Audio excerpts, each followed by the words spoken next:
The NBA Abu Dhabi Games have finally begun, and after a long 3 months, we finally have hoops back. But wait, what are the Abu Dhabi Games anyways? Well, the NBA Abu Dhabi Games are part of a multi-year collaboration between the NBA and the DCT Abu Dhabi that features preseason NBA Global Games, youth development programming that has reached nearly 20,000 participants since 2022, interactive fan events featuring appearances by current and former NBA and WNBA players, an NBA 2K League exhibition event, and NBA Cares clinics promoting health and wellness. Similar to the last couple of years, we have NBA International preseason games. Just yesterday, we had the star of the Abu Dhabi Games with the Philadelphia 76ers facing off against the New York Knickerbockers. But unlike previous years, we're actually facing off against international teams as well. Just this morning, the New Orleans Pelicans played against the Melbourne United. That is Australia's #1 seed currently. And then on October 4th, this Saturday, 5 p.m. PDT, we have the Brooklyn Nets playing in Israel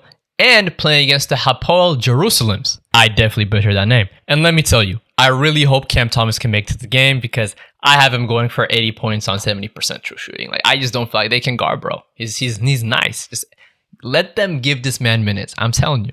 Anyways, as usual, I just want to take a moment to express that these videos do take a lot of my time with watching the full games, taking notes, editing, recording, and so forth. So even if it seems like it's not a big deal to you, I'd really appreciate if you just take the 1 second out of your day to quickly like the video and subscribe to the channel, as it does encourage me to keep posting frequently. And if you feel like this video hasn't been worth a like so far, stick around or go in the comment section and roast me. Tell me why you think this sucks. I appreciate all of you and hope you all have a blessed day and stay positive. Now on with the video. As far as the actual Philly Knicks game itself, Tyrese Maxey got it going on early on. He had 10 points within the first quarter and he's wearing a shooting sleeve now. He has a shooting sleeve, but on his left hand.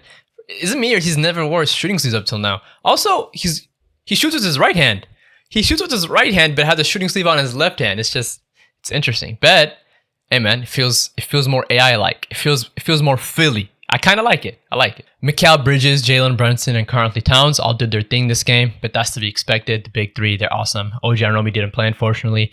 But what wasn't expected is Jordan Clarkson is a New York Knick. I just missed this. Maybe I might have done it in my offseason video if you managed to see that.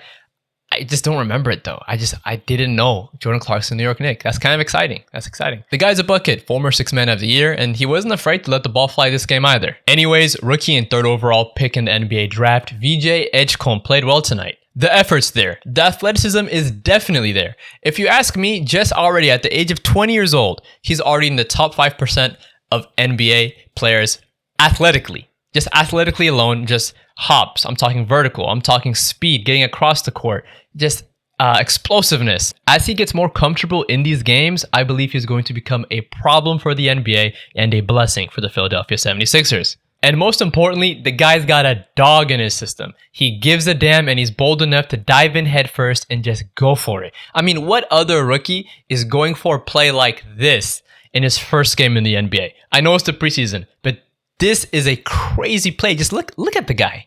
Did he miss the dunk? Yes. Was it a wild and out of control play and probably just not a great idea overall? Also yes. But do I care? No, I don't. And I really, really don't. I mean that. And the reason is he's a rookie. He's a rookie. This is what your rookie season is for. And trust me, there will be a time where he will receive my criticism for trying to dunk on the NBA leader in blocks, Mitchell Robinson, who's 7 foot, just from a step in front of the free throw line. But that time is not now. Not yet. This is Mr. Edgecombe's time to fall flat on his face and try again. See what works. See what doesn't work. He's figuring out what it's even like to compete at the NBA level and what he can and can't get away with. Because in college, a dunk like that, I don't know a lot of guys that was going to stop him. Now, as for New York's new head coach, a lot of you guys might remember that just last year, the New York Knicks made to the Eastern Conference Finals in their first time in a very, very long time. I'm talking like, I think more than 2 decades. It's crazy. And they immediately afterwards fired their esteemed head coach, Tom Thibodeau. And for a large portion of the summer, we were very uncertain about who New York's new head coach would be. There were a few reports about some younger guys, and some other teams actually managed to snag them up before they even got a chance to go through the interview process fully. And in case you haven't heard the news, because I'm gonna be honest, it got past me too, I didn't, or maybe I just don't remember it happening.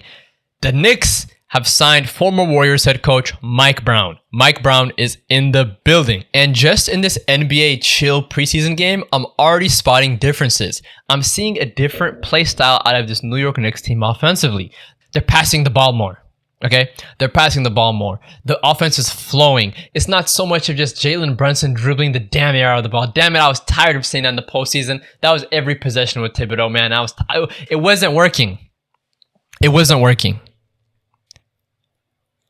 Okay, the Knicks need to pass the ball more often, and in doing so, people will get open. And maybe they can utilize their 7-foot big man, Karl-Anthony Towns, who might be, I'm not saying he is, he might be the greatest shooting big man of all time. He might. He might be. I understand you're thinking this is crazy. The Joel Embiids, the Dirk Nowitzkis. But I'm just talking just strictly threes. I don't know if there's another big man that could shoot with the volume and efficiency of a Karl-Anthony Towns. It just looks good. It's wet. It's water. Also, side note, is it just me or does Mike Brown have some Barack Obama mannerism? Just take a look at his interview for Media Day. Thank everybody for coming. First of all, I'd like to start by thanking Mr. Dolan, Leon Rose, for this incredible opportunity. I'd also like to acknowledge my fiance, Ro, for her continued support and for being here. I look forward to working with Leon, forming a great partnership with our shared common goal of winning a championship. I'm honored and excited to be the new head coach of the New York Knicks. You talk about a historic franchise. Madison Square Garden. It's iconic. Our fans, they're the most knowledgeable and passionate, probably in all of sports. Kind of funny, but anyways, that's all I've got for this Philly 76ers game. Final score, Knicks won 99-84. Now for today's New Orleans Pelicans versus Melbourne United game. Again, this is preseason, so I don't want to take things too seriously or out of context or become like overly analytical. It's preseason. It's by in no means an indicator. Like anyone who just knows ball, just preseason is not an indicator of like what your season's gonna look like, especially in this game when they're playing like an international team. They're playing Australia, so it's like it's just not NBA hoops for real. But anyways, also I didn't actually wake up in time to watch the full game, so there's that. But here's what I did notice. Zion is looking slim. He's like, okay, I know this is the thing we do every year. Zion loses weight, he gets fat again, it photoshops all of this stuff. This time he's actually slim. He looks really slim. He lost a ton of weight.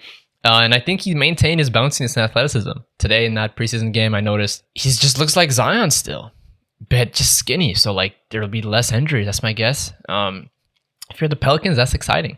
The Pelicans also did manage to sign Kevon Looney and Jordan Poole from the Washington Wizards. So this, the Warriors gang coming back. They're back together. Kind of exciting. Jordan Poole and Kevon Looney, like we both know just like what they are at this point in their career. Like we've just seen enough of them. Jordan Poole is who he is. He's gonna get you buckets. He's gonna make costly mistakes. Sometimes his pride might get to him. He might take stupid shots in the end of the games. You're gonna have to demand the ball. Like Zion's gonna be like, "Hey, I love you, but chill out, bro. Pass us the ball. Get it to Jose Alvarado. Let him run the offense. Because you can't just be chucking 35-foot heaves with the game on the line. Like you can just find better shots a lot of the time. But I'm not gonna hold you. It'd be going in sometimes. Anyways, today they both played decent enough. Jordan Poole's he's already Jordan Pooling. Trey Murphy was, Trey Murphy. You know what you're going to get out of Trey Murphy every single time. He's very consistent. Today, he led the team with 18 points, shooting 7 of 13 from the field and 2 for 2 from the free throw line.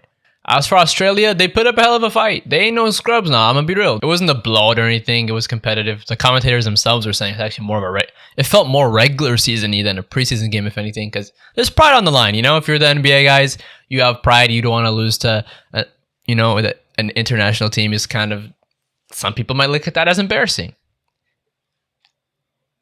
Am I those some people? Potentially, yeah. Yeah, I'm those people. If you lose to Australia, that's embarrassing. You're representing the greatest basketball association, not in the nation, in the world. In the world. No one's playing with us because we saw in the Olympics. America. Anyways, Milton Doyle led Melbourne United today with 25 points and 4 assists, but it wasn't enough as the Pelicans came up victorious. Pelicans win 107-97. Now I'd like to add something that my fellow Miami Heat fans might enjoy. I'm thinking going forward, at the end of each of my videos, I'll just do like a Miami Heat section where I'll just discuss all things Miami Heat, breaking news, injury reports, good things I'm noticing, bad things I'm noticing. You get the point. The point is, let's get on with the Miami Heat report. Welcome to Heat Report. Recently, the Miami Heat have re-signed forward Nikola Jovic to a 4-year, $62.4 million extension. I love the guy, hell of a player. Congrats to him and his family. And now Tyler Herro is also due for an extension. Experts are saying the one-time All-Star is worth something in the ballpark of a 3-year, $130 million contract. So I, for one, will definitely be looking out to see how soon this contract can get done. Mr. Herro himself was actually joking that this wasn't going to become anything like last year's Jimmy Butler situation and said, and I quote, "I do want to say that it's not a top priority right now, and I'm not going to hinder this season on getting an extension or not. I'm not going to lose my joy. If we don't get something done, I'm not going to be a problem throughout the organization. I'm happy to be here at the end of the day, and there are 2 years left. I would love to get something done, like I said, but we'll see what happens." Tyler Herro on his contract extension eligibility. So yeah, Heat fans already know more. I'm sure Pat Riley and Miami Heat will be able to come to an agreement soon enough. And we'll just come back to our organized way of doing things opening night. Because last year was a disaster class with the whole Jimmy Butler drama situation. That sucked. And that's all I've got for tonight's Heat Watch. I hope you have a wonderful day. And with that being said, if you liked the video, like the video, and if you didn't, I don't know, roast me in the comments or something. Also, feel free to check out my newsletter, Roby Report. If you enjoy the content and also enjoy reading, that's going to be a great place for you to also keep in touch with the NBA, NFL, UFC, and really every sport I enjoy. If there's any interest at all, I'm thinking I'll probably start posting 1 to 2 articles a week. So yeah, make sure to subscribe to the newsletter over there. I'll be putting the link to Roby Report in the description below. It's also attached to my social media links on my homepage. But with that being said, don't forget to like, comment, subscribe, and turn those noties on. Batista signing out.